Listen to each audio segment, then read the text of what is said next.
Hello. क्या भारतीय नागरिक होने के तहत आपको ये बात पता है कि भारत के राष्ट्रपति के काम क्या क्या होते हैं?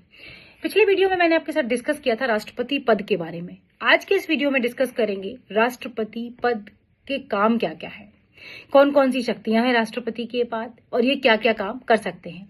तो राष्ट्रपति के पास जो मेन शक्तियां हैं उसमें से कार्यकारी शक्तियां, विधायी शक्तियां, सैन्य शक्तियां और आपातकालीन शक्तियां।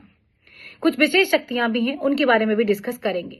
तो अगर प्रधानमंत्री की नियुक्ति से लेके देखा जाए तो प्रधानमंत्री की नियुक्ति से लेके सत्र का सत्रावसान करना, उसको स्थगन करना, लोकसभा को भंग करना, ये सभी के सभी जो कार्य हैं वो राष्ट्रपति के द्वारा ही किए जाते हैं।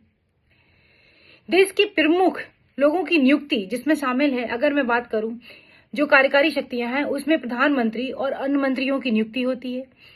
जो स्टेट्स के राज्यपाल हैं उनकी नियुक्ति शामिल है, एजी शामिल है, जैसे महान्यायवादी जैसे संवैधानिक पद, और प्रधानमंत्री की नियुक्ति जैसे कि मैंने पहले बताया ये सभी राष्ट्रपति ही करता है। विधायी शक्तियों में देखें सत्र का सत्रावसान करना, लोकसभा को भंग करना, दोनों सदनों की संयुक्त मीटिंग को बुलाना, ये सब काम राष्ट्रपति के अंतर्गत ही आते हैं।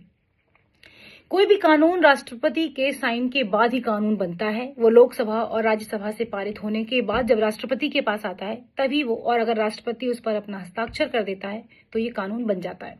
सैन्य शक्तियों में तीनों सेनाओं का ये सर्वोच्च कमांडर होता है राष्ट्रपति, और प्रमुख जो सेना के प्रमुख होते हैं उनकी नियुक्ति भी करते हैं। न्यायिक शक्तियों के तहत अगर बात करी जाए तो आर्टिकल 72 के तहत कोई भी अपराधी जो है उसकी सजा को ये माफ कर सकते हैं, उसको खत्म भी कर सकते हैं उसकी सजा को, या फिर टाल भी सकते हैं। और अगर आपातकालीन शक्तियों की बात करते हैं तो देश में 352 आपातकाल की स्थिति हो, या फिर राष्ट्रपति शासन हो आर्टिकल 356, या फिर वित्तीय आपातकाल आता है आर्टिकल 360, इन तीनों को घोषित करने का अधिकार राष्ट्रपति के पास है। लेकिन आप मुझे कमेंट में जरूर बताइएगा, क्या कभी भारत में वित्तीय आपातकाल आया है? क्या कभी एक बार भी लगा है? और सबसे बड़ी इंपॉर्टेंट जो बात है, जो 42वां संविधान संशोधन था, पहले राष्ट्रपति बाध्य नहीं था। इस संविधान संशोधन से पहले बाध्य नहीं था मंत्रिपरिषद की सलाह मानने के लिए, लेकिन जो संविधान संशोधन 42वां संविधान संशोधन है जिसको मिनी कॉन्स्टिट्यूशन भी कहते हैं, उसके तहत क्या हुआ, राष्ट्रपति बाध्य हो गया मंत्रिपरिषद की सलाह मानने के लिए।